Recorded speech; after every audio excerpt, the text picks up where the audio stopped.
He wept at her funeral. That's the detail that should wreck you. March 31st, 1953.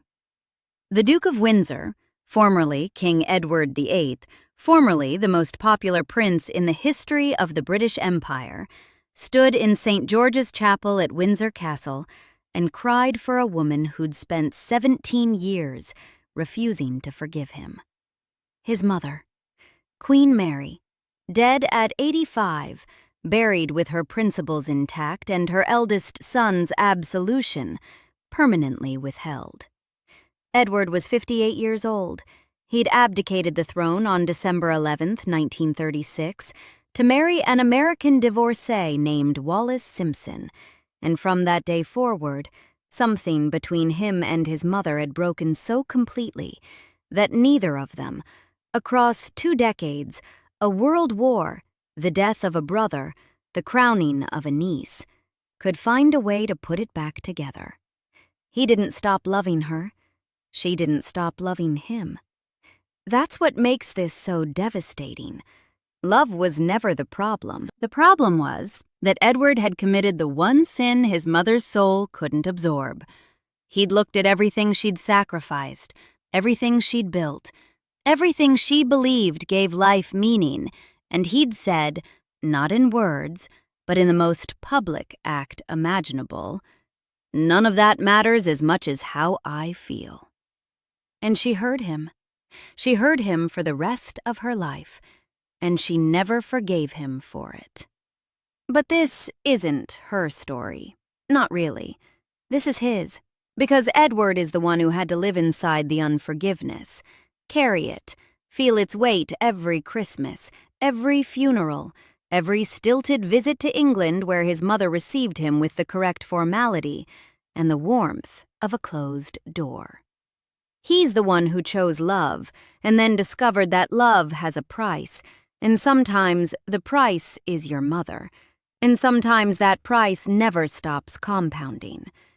To understand what Edward lost, you have to understand what he was. He was born Edward Albert Christian George Andrew Patrick David on June 23, 1894, at White Lodge in Richmond Park, the first child of the Duke and Duchess of York, the boy the British monarchy had been waiting for. The family called him David. 6 names for the public, 1 name for the people who loved him. That split between the person and the symbol, between David and the future king, would define and eventually destroy his life. His mother, the former Princess Victoria Mary of Teck, had arrived at her marriage through an act of dynastic transfer so extraordinary, it shaped her entire psychology.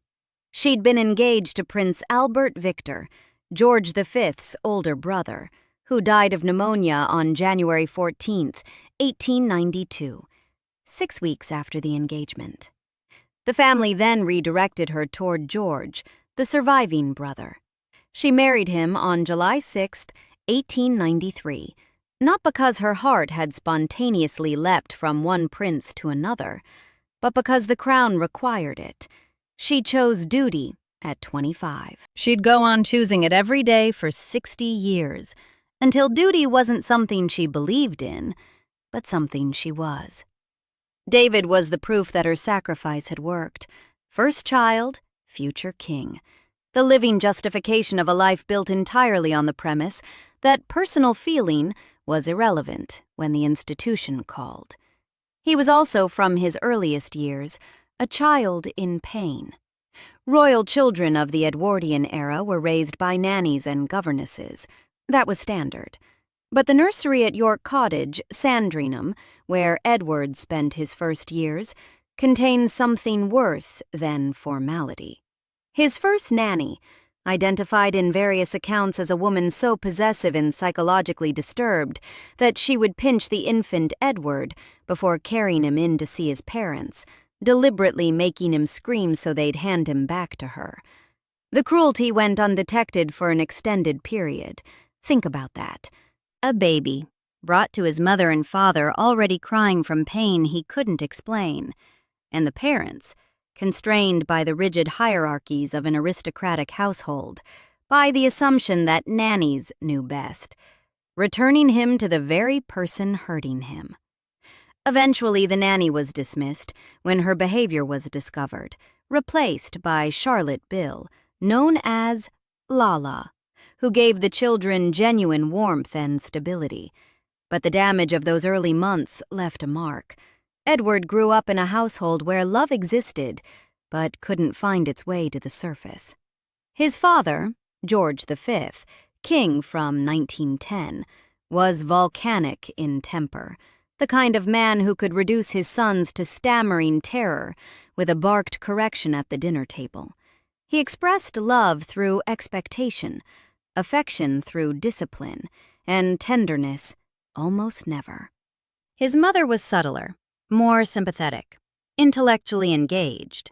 She oversaw David's education with genuine seriousness, selected his tutors, monitored his academic progress, corresponded with him when he was sent to the Royal Naval College at Osborne at 12, and then to Dartmouth.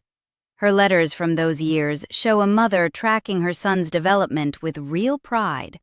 But she rarely intervened to soften his father's harshness. She deferred to George V's authority in matters of discipline, and Edward felt that silence as a kind of abandonment, not the dramatic kind, but the slow, accumulating kind that teaches a child, you are loved, but you are loved conditionally, and the condition is that you perform. So he performed, and God did he perform.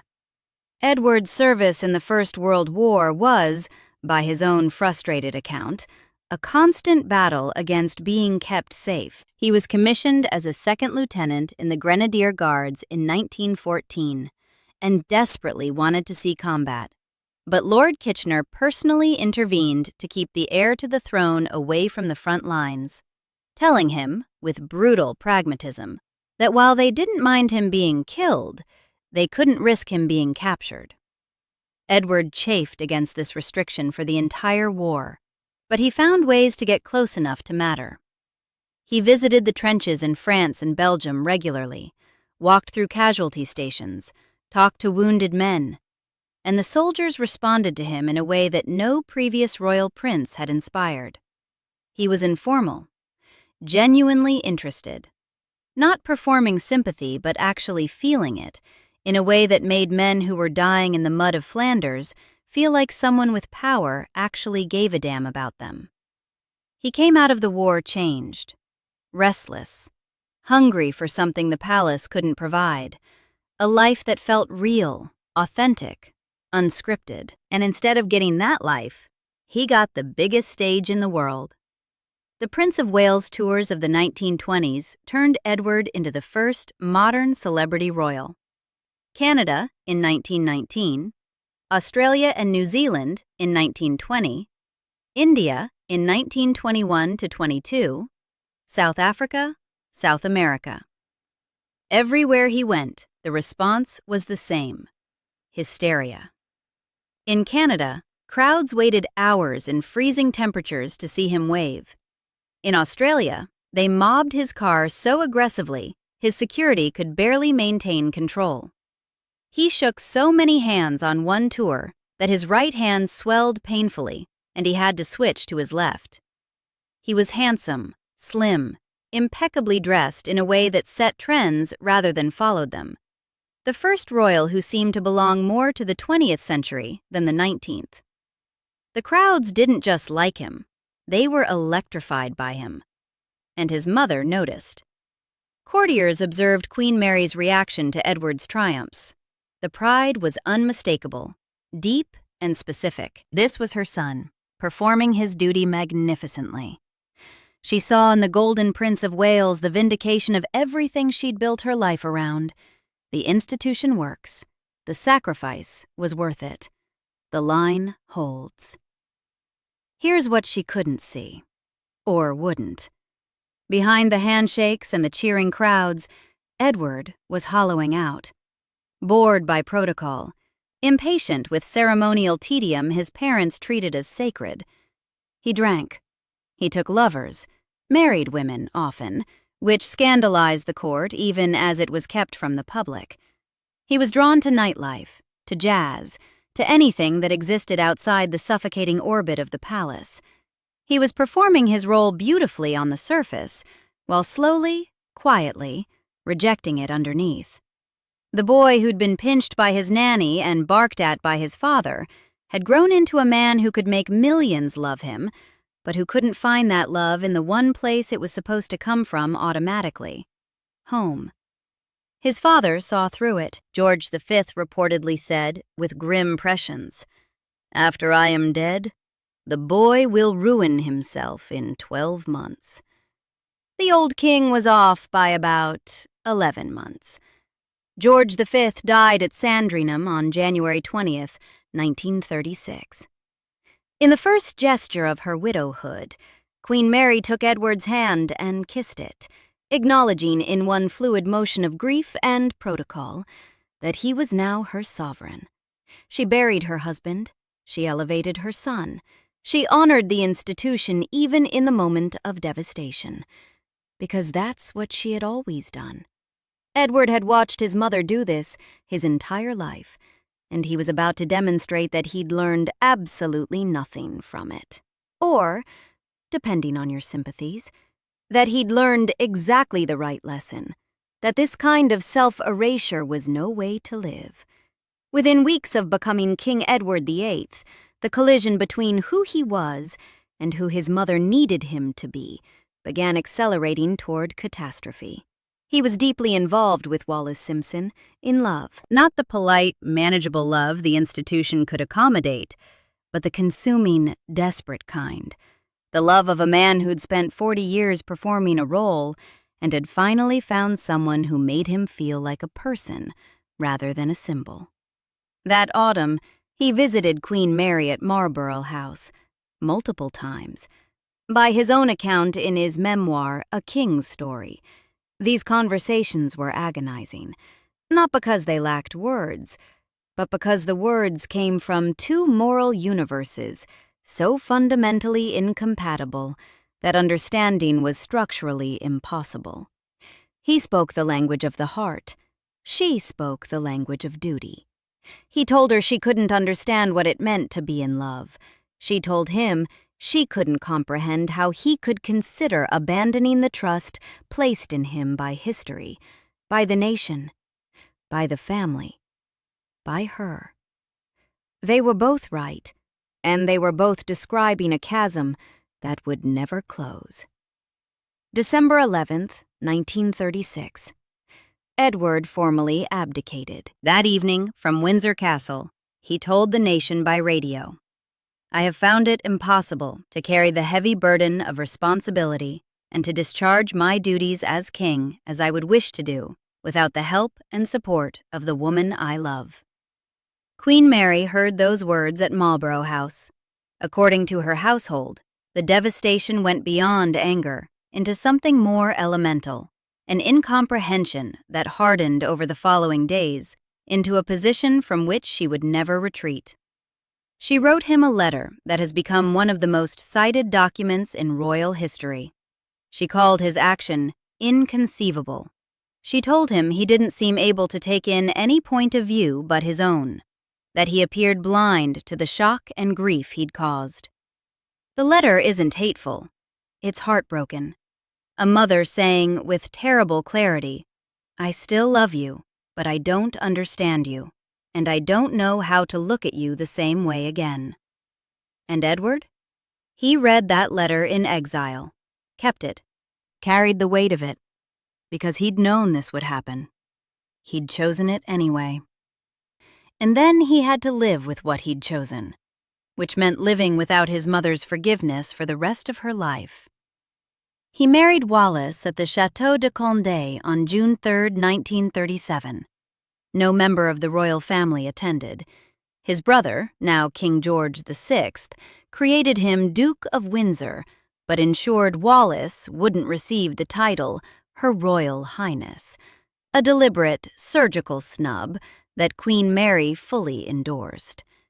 They'd rejected not just Edward, but the woman he loved. And for Edward, rejecting Wallis was rejecting him. They were the same thing. That was the whole point. 23 days before the wedding, on May 12, 1937, Edward's mother had stood watching the coronation of George VI, the ceremony that formalized the transfer of the crown from her absent eldest son to her reluctant second one. Crowds thronged the streets, thousands cheering, and Queen Mary reportedly murmured 4 words that distilled both her grief and her verdict. All this thrown away for that. Edward wasn't there to hear them, but he spent the rest of his life knowing she'd said them. Now the exile began, and with it, a specific kind of hell.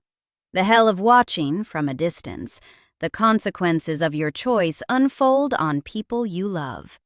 His brother Bertie, shy, stammering, earnest Bertie, who had wept at Marlborough House when the abdication became inevitable, who had told their mother he was unprepared, who had never wanted the throne, was now crushed beneath it. The stammer George VI fought every day with the help of speech therapist Lionel Logue, turned every public address into an ordeal, every broadcast a trial.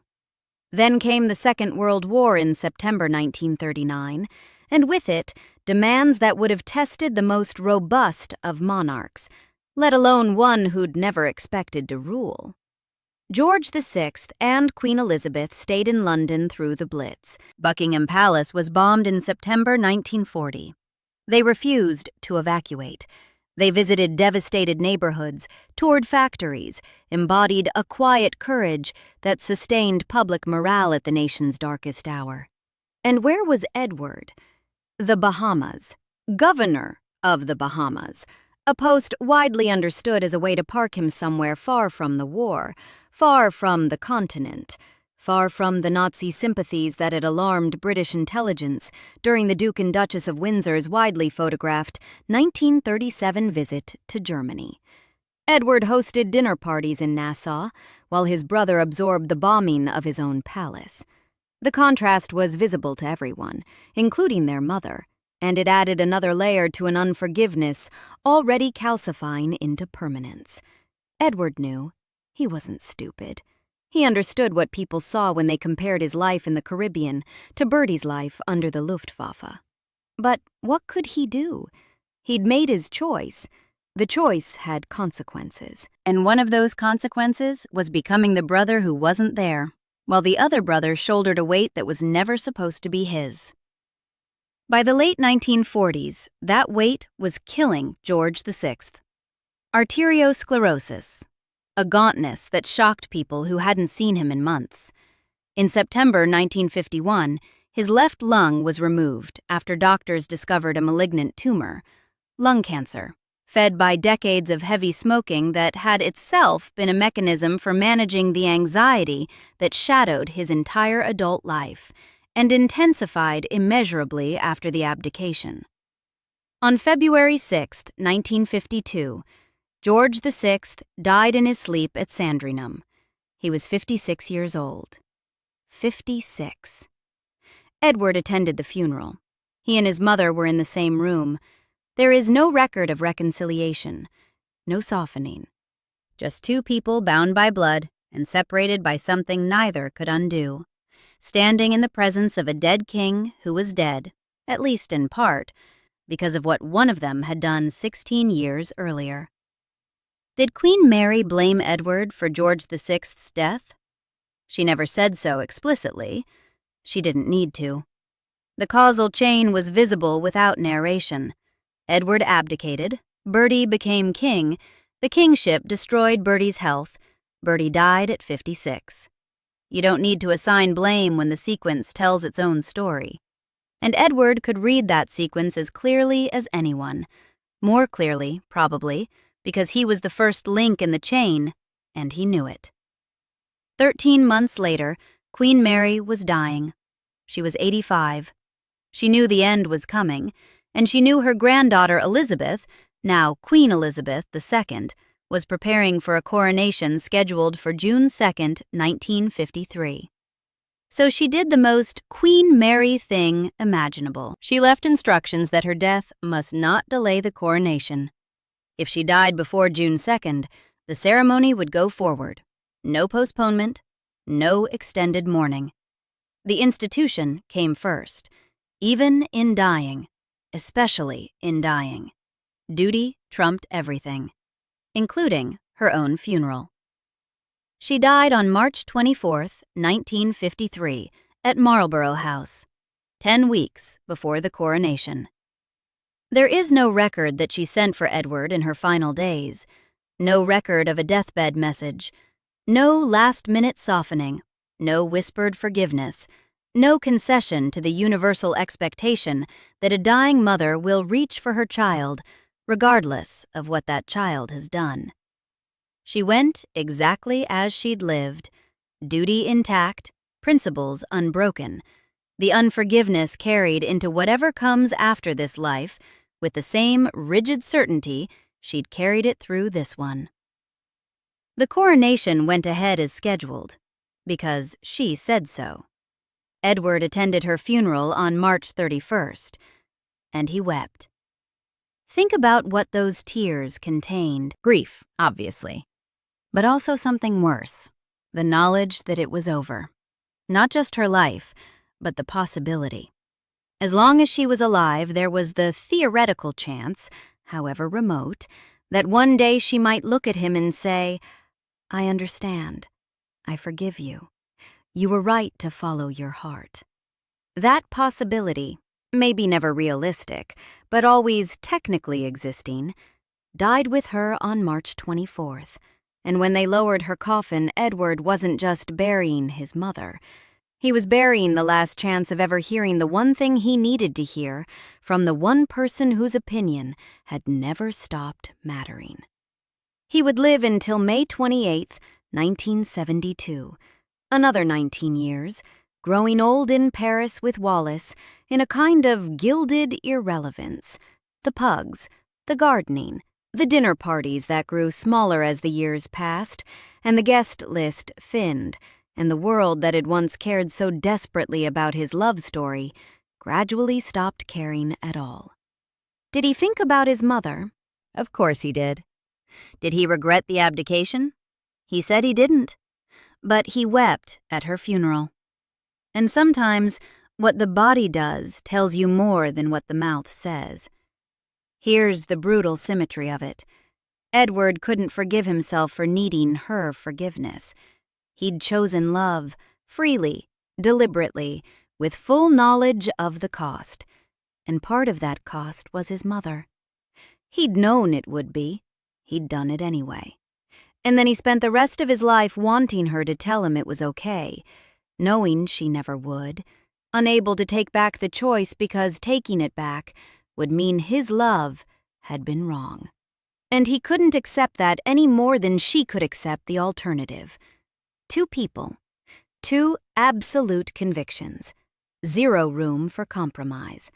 17 years of silence where forgiveness should have been.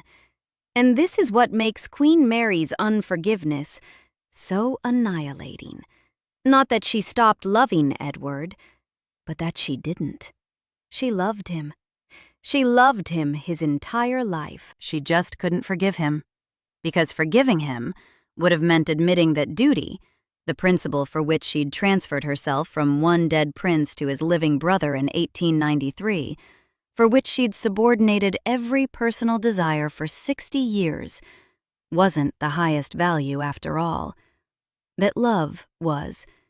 And if love was the highest value, then her entire life had been built on the wrong foundation. She couldn't accept that. To forgive Edward would have been to agree with him.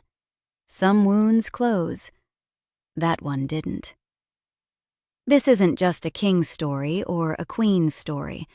This is the story of every child who made a choice their parent couldn't absorb, who married the wrong person, left the right religion, chose a life that looked like betrayal to the people who'd sacrificed everything to give them a different one. Every family where the silence between two people who love each other has lasted years, then decades, and neither side can break it because breaking it would mean surrendering the thing that makes them who they are. Edward chose love over duty. His mother had spent her whole life choosing the opposite. When he made his choice, He wasn't just making a different decision. He was telling her that her decision, her life, had been wrong. The question this story leaves you with isn't whether Edward was right or whether his mother was. It's simpler than that. And worse. What would it take for your mother to never forgive you? And if something specific just flickered through your mind, some choice you've made or might make, some value you've broken or might break, then you understand this story better than any history book could teach you. Subscribe for more stories like this.